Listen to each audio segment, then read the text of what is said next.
The Volkswagen T-Roc first appeared in 2017, and since then over 1 million T-Roc models have been sold, and now 2022 it's time for its midlife refresh. Here it is. Remember, if you want to read any of our in-depth car reviews and get more information on our great insurance deals, or to join the AA, go to theAA.ie. It can be something of a full-time job keeping up with all of the crossovers on the market, but the T-Roc should be pretty familiar to most of you at this stage.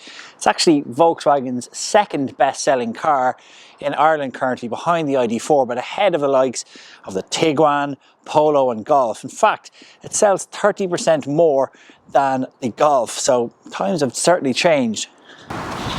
The T-Roc is as close as you can get to a Golf SUV, which is essentially what it is, and it has the same sort of qualities as the Golf in that the styling is handsome in an inoffensive way.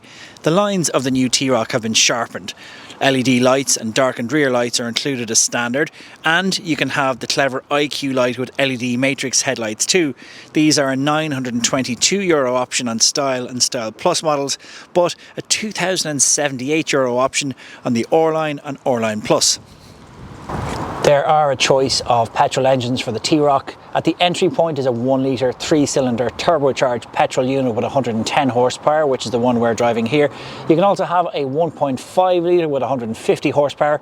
That comes with manual or DSG. Then there's one choice of diesel, a 2 litre unit with 114 horsepower, and that only comes as a manual. The model we have here is the R-Line Plus, which adds a panoramic roof, keyless access, rear view camera and the better Discover Media navigation system to the already well appointed R-Line model. The R-Line gets these smart 17-inch Valencia alloy wheels, R-Line specific upholstery and various R-Line livery, including R-Line bumpers and front scuff plates. At the back, luggage space is 445 litres. That makes it bigger than a Golf, which is 380, and it also makes it much bigger than the Toyota CHR, which is 377 litres. It is inside where Volkswagen say they have put most of the effort into making the T-Roc an improved model over the previous generation.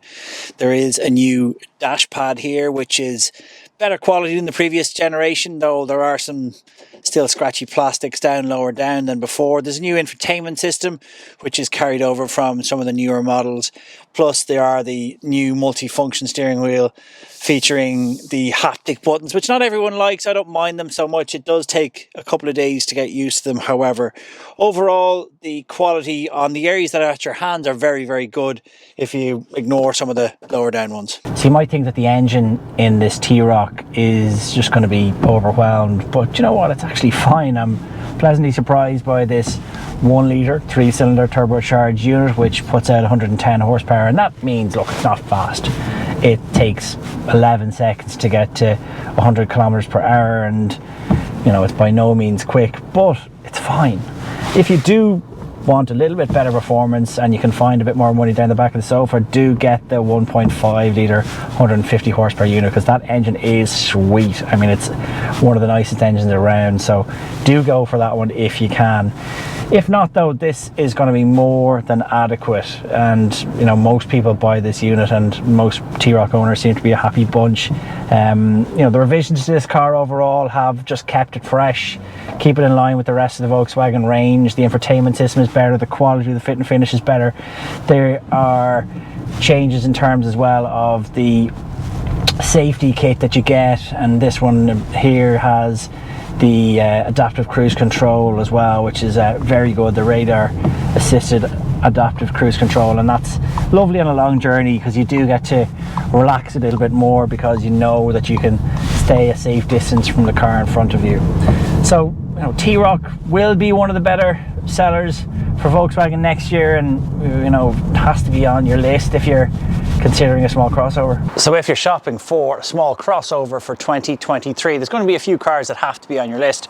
Hyundai's Kona, Toyota CHR, Ford Puma and the Volkswagen T-Roc. Because if you're not fussed about it being electric or hybrid or plug-in hybrid, and you're okay with just petrol or diesel, and which a lot of people will fancy the idea of what is essentially a Golf SUV, the T-Roc has to be on that list.